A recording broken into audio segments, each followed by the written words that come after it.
Bismillahirrahmanirrahim. Welcome back, everybody.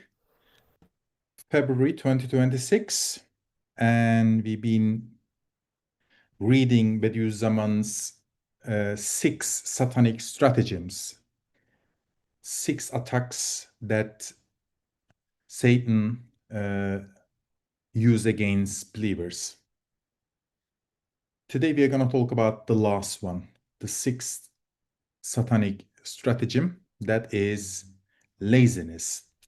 It's fairly short, but as we normally do, we cover the text line by line. But before I do that, if we remember the previous five Satanic stratagem, they were love of position, it was greed, it was fear, it was nationalist feelings, and this is the sixth one. This is laziness. I find this quite interesting and quite universal in a way, because it takes different forms at different times. At the time of writing this piece, I can imagine the form of laziness people were facing, but these days, laziness takes different forms. We are going to elaborate that in a few moments. So, without further ado, let's share the screen and let's start reading the text itself. Right, so I'm sharing my screen. I'll just make it slightly bigger so that if you are reading from your phone screen or tablet, you can see it better. Okay, the sixth Satanic stratagem. Stratagem is like a tactic, the method, desise in original. I'll be looking at the bigger screen. So it is this. They take advantage of the human traits of laziness. It is, my understanding is this: laziness is something inherent in human nature. By default, human beings, they seek shelter, food, and comfort. If you look at prehistoric men or civilizations across the world, you can see this pattern. Human nature is such that it forces human beings to develop optimal comfort where they can just relax and chill. Unlike certain other creatures, men tend to slow down, stop, relax, and enjoy. So in a way, it is laziness. You work hard, you build enough to sustain, and then you relax. So laziness kind of kicks in. It's in human nature. So we cannot really blame anyone for being lazy. You can say, "Oh, you're being lazy." Yeah, but it's human nature. You program to be lazy. That's why it's another testing point, because it's in human nature to do certain things, and Islam is telling us not to do certain things. And it's in human nature to avoid hardship, but Islam is telling us to do the hard things. I'll give one example. Getting up at 5 a.m. in the morning in a cold winter day like this is hard. I mean, who wants to do that? You want to stay in bed, nice and warm and sleep a bit more. But Islam is telling us no, it is time to worship Allah, you should get up. It is hard. That's why there is reward in it. Another example of Islam telling us uh, to do is fasting 1 month a year. When you think about it, it's like 1/11th of a year. You got 365 days in 1 year, and Allah is asking us to fast 30 days a year during the month of Ramadan. Luckily, it shifts every year. It was in summer 10 years ago. Now it's kind of in the middle of winter, but it's hard. No matter how fit and conscious you are, fasting is difficult. When you get up in the morning, you want to drink something nice and warm, maybe a cup of tea, cup of coffee, have a little nibble, have some snack in between, eat something hearty. It's in human nature. But Islam is preaching us to do the other way. Islam says, no, you should stop eating uh, because this is part of your worship. So it is easy to extend examples. We can talk about giving charity or undertaking long journey for pilgrimage, etc., etc. So there is default human position, and there are duties Islam is asking us to fulfill, which takes a lot of compromise. You have to compromise your comfort, your finances, your diet, etc. It is hard, your sleep for that matter. So coming back to the text, when Bediüzzaman says human traits of laziness, it's an inherent human quality. The desire for physical comfort and attachment to other duties. This is a good one. Bediüzzaman explains and extends the definition of laziness.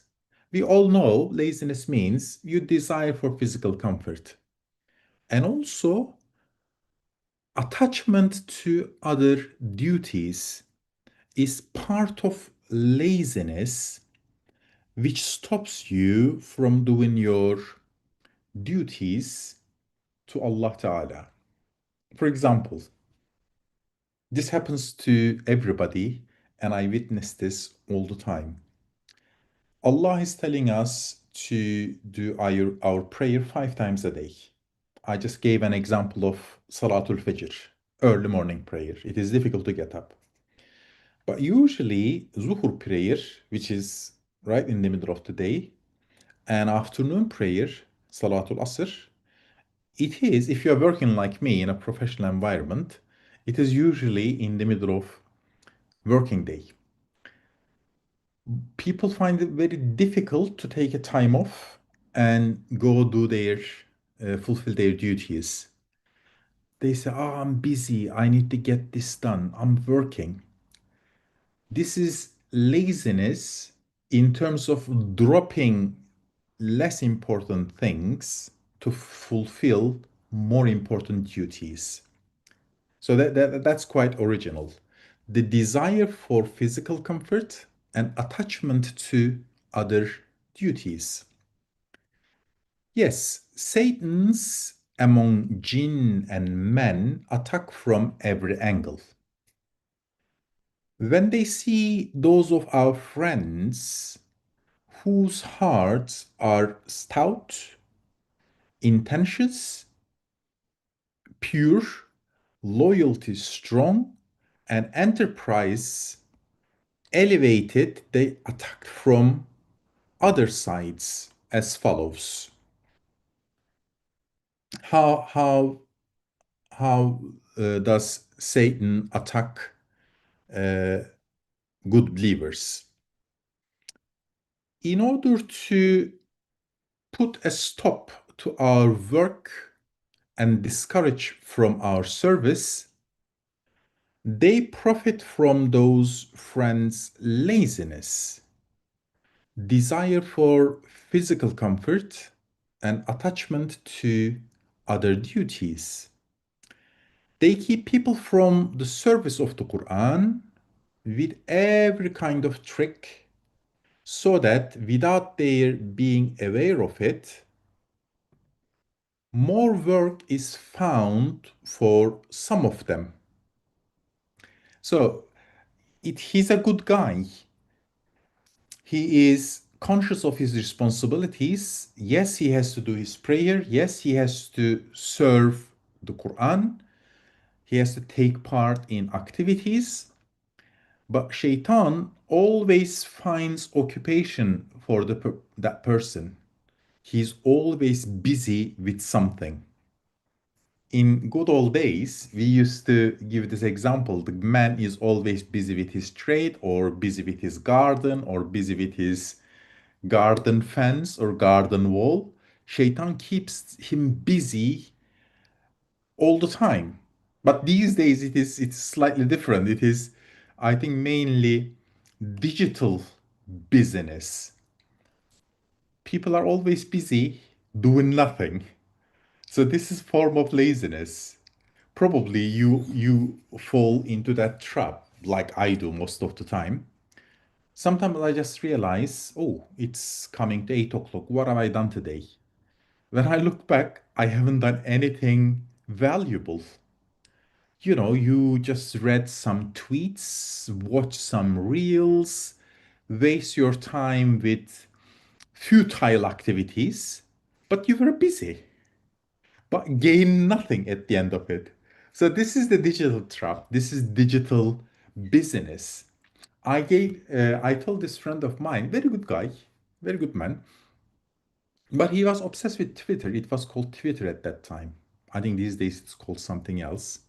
But I'm proud to tell you I deleted the app. I'm never there. I never go there because it is an addiction. And I could tell my friend, I mean, he starts the day reading the tweets and he goes to bed reading the tweets. And at some point I said to him, I said, did you realize you could have completed your Khatmul Quran? You could read from Holy Quran from beginning till end instead of reading tweets. If you had read the Quran, you could have completed, you could have finished reading it. It is true, you can mathematically test this. The amount of time, I mean, these days, iPhone actually shows your screen time. How much time you're spending on social media or reading the news. Futile activity. Sometimes you realize in 1 week your screen time, I don't know, 20, 30 hours. As a scientist, I like, taking measurements. Especially these days, I do a lot of Quran reading and I'm just clocking in and clocking out and calculating how much I can read. I think in good 1 hour, you can easily cover maybe 20, 30 pages of the Quran. If you are reading fast, up to 50. So just next time when you receive this iPhone report, how much time you had, screen time you had that week, and imagine you could read, let's go economical, let's say 10 pages an hour. You quickly realize the screen time you spent uh, was more than enough to finish the Quran from beginning till end. So it is a satanic stratagem. Shaitan, Iblis, comes up with this new futile activity that keeps you busy, and at the end, you get nothing, if not more responsibilities and sins. So, this is a form of laziness. I'm sure it makes a lot of sense to a lot of our listeners because if you are listening to this, probably you got something like a smartphone or a tablet or a laptop. Probably you have a YouTube account or I don't know wherever you're watching or listening to this. And I think my example makes a perfect sense. I'm sure everybody understands this really well.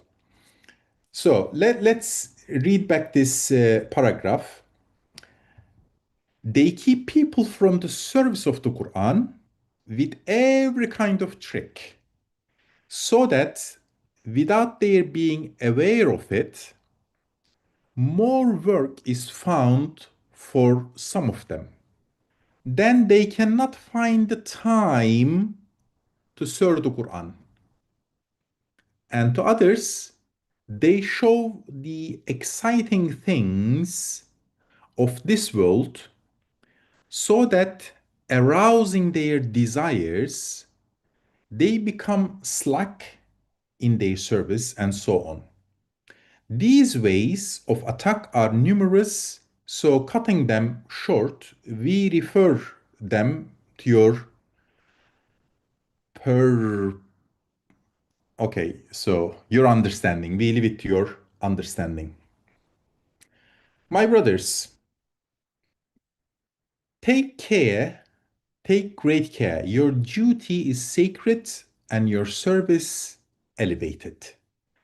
Every hour of your time may be as valuable as a duty's worship. Be aware of this and don't waste any of them.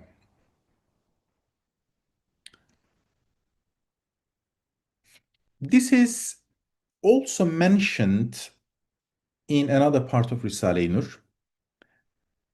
on a specific context. It was during the Second World War. I'll show you an extract of that bit. During the Second World War, uh, radio was probably the only means of spreading the news. And a lot of people were following the agency news.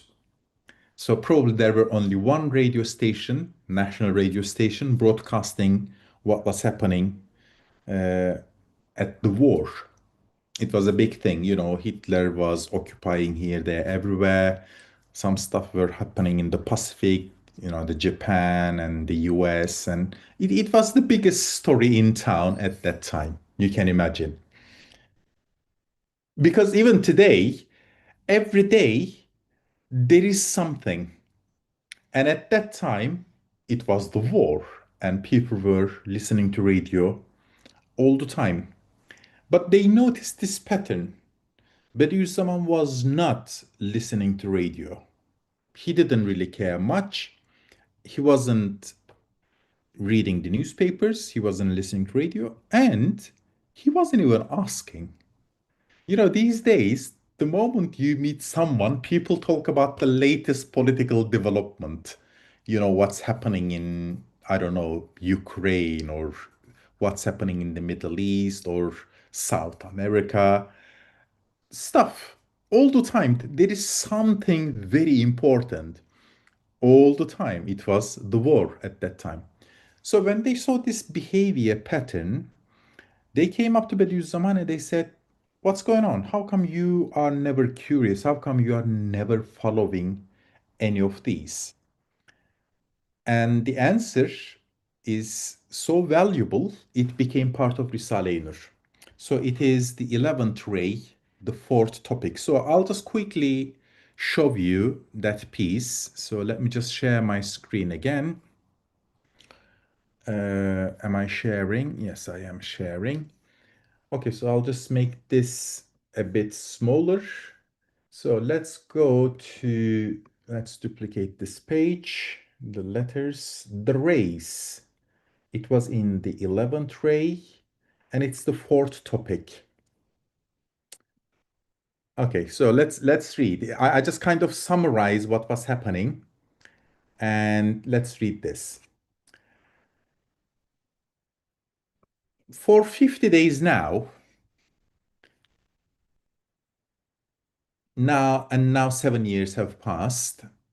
You have asked nothing at all about this ghastly world war, which has plunged the whole world into chaos and is closely connected with the fate of the Islamic world. Nor have you been curious about it. Whereas some religious and learned persons are leaving the congregation in the mosques and racing to listen to the radio. Is there some event more momentous than the war? Or is it harmful in some way to be preoccupied with it? It's the biggest news in town and you are not listening. Is it harmful or is there anything more important? That's the question. I reply to them, that's Bediüzzaman talking. I reply to them,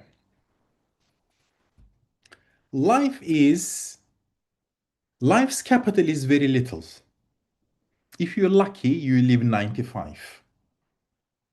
But, after a certain age, your living is not very productive anyway. So this is human biology. After a certain age, you are on the way out. There isn't much left for you to do.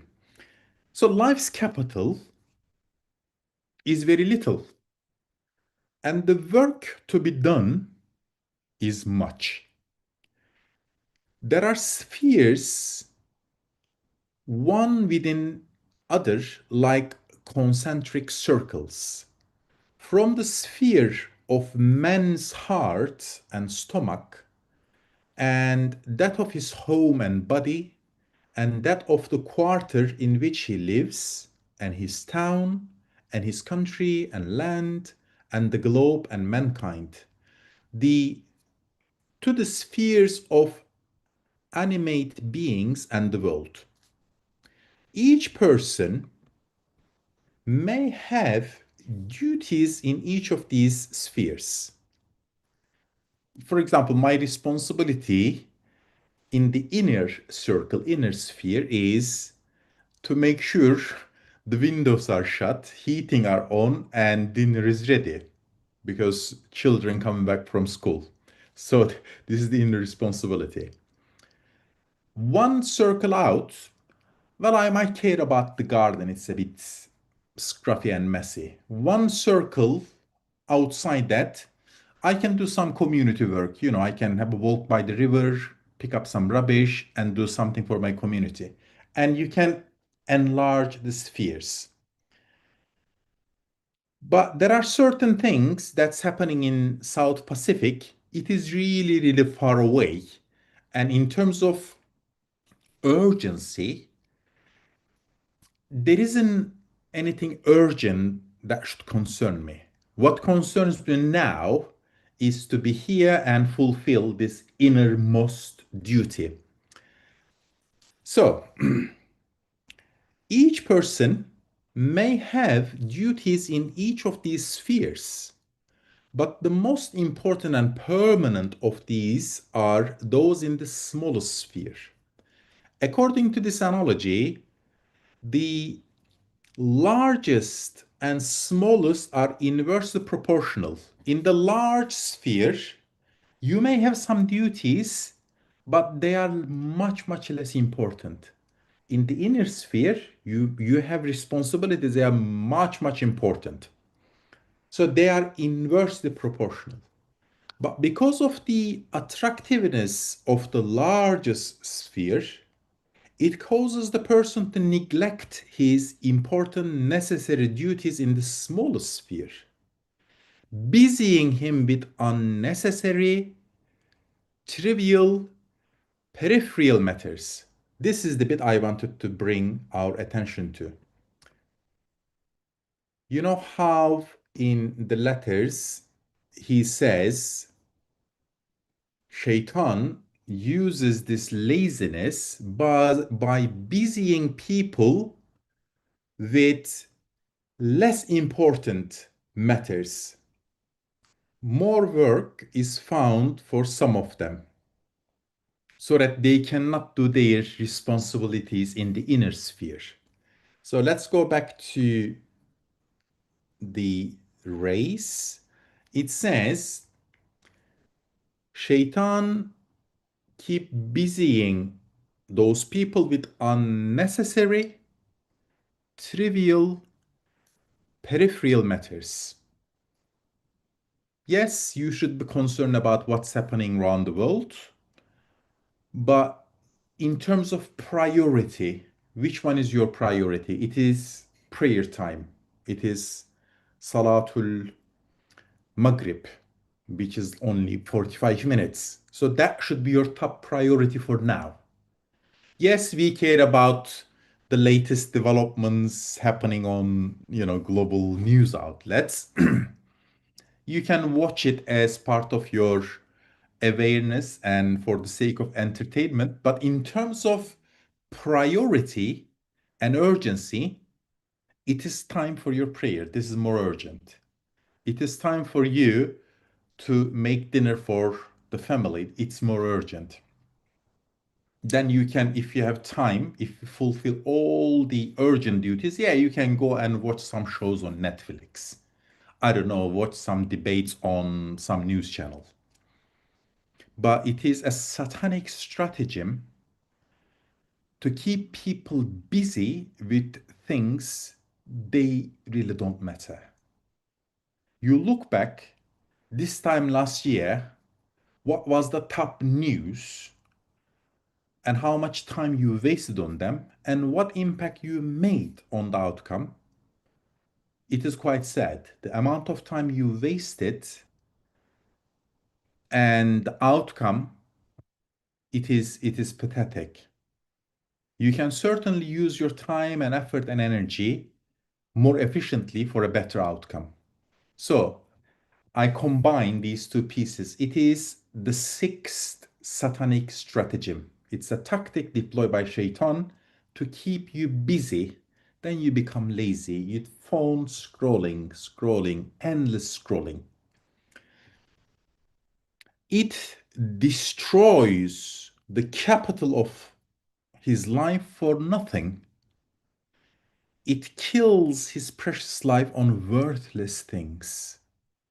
Sometimes the one following curiously the struggles of the war comes up to earnestly support one side. This is another problem.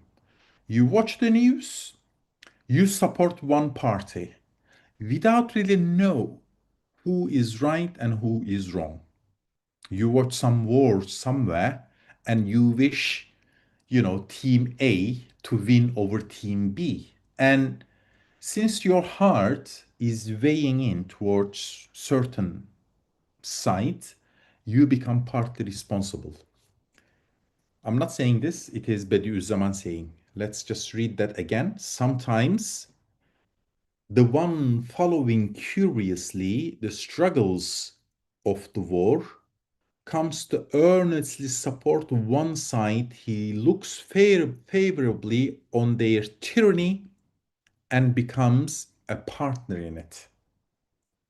You can relate to this. I'm sure you're all following or hearing what's been happening around the world. And it's again human nature.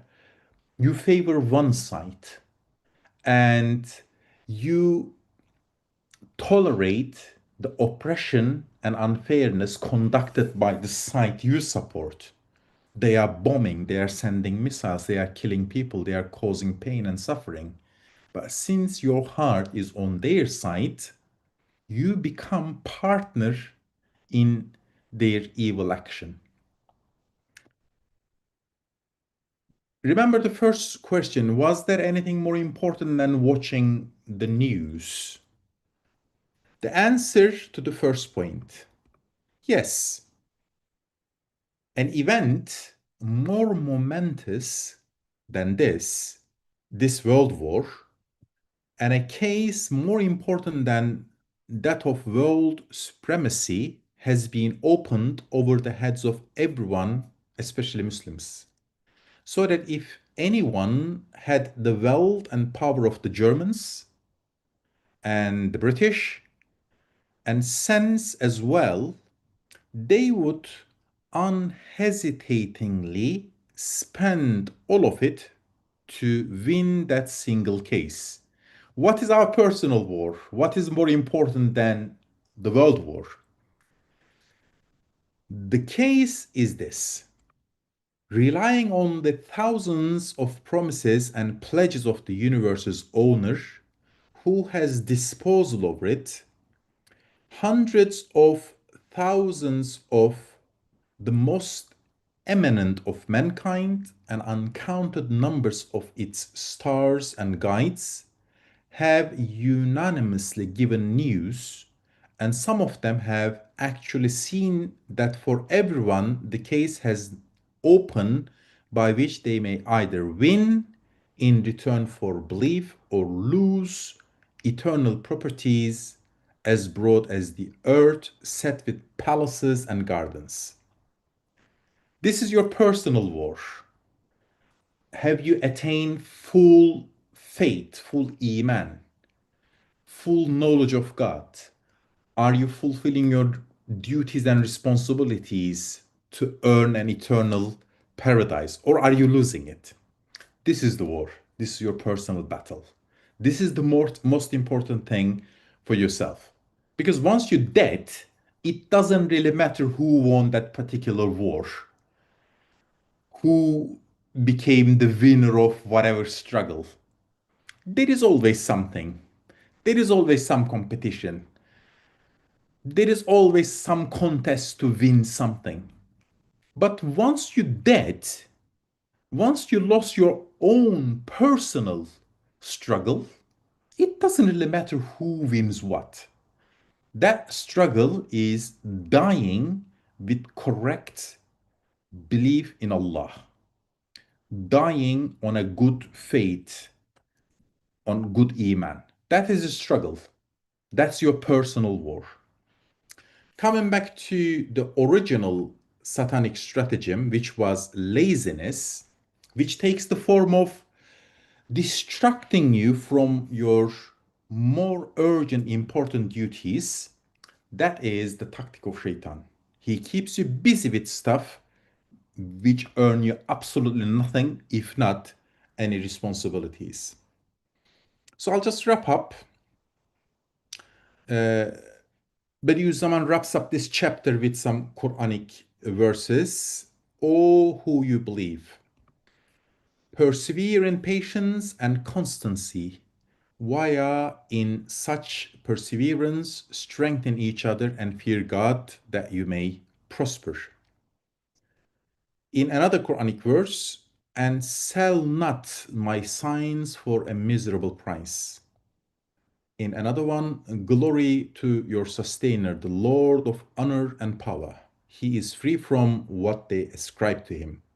And peace be on the prophets, and praise be to God, the sustainer of all the worlds.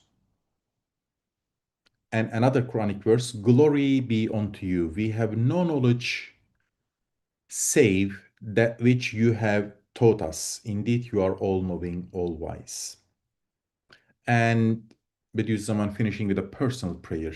O God, grant blessing and peace to our Master Muhammad, the beloved unlettered prophet of mighty stature and exalted rank, and to his family and companions. Amen. Okay, this, I think we kind of bang on time. This brings us to the end of 6 satanic stratagems. As we are hoping to carry on having this monthly lessons, next month, I think we're going to give it a miss because it's month of Ramadan. After Ramadan, inshallah, we are going to continue on another landmark piece written by Bediüzzaman on sincerity, İhlas Risalesi. I find it very impressive, and he advised us to read it every 15 days. So in the next one, we are going to start studying and reading piece on sincerity, İhlas Risalesi.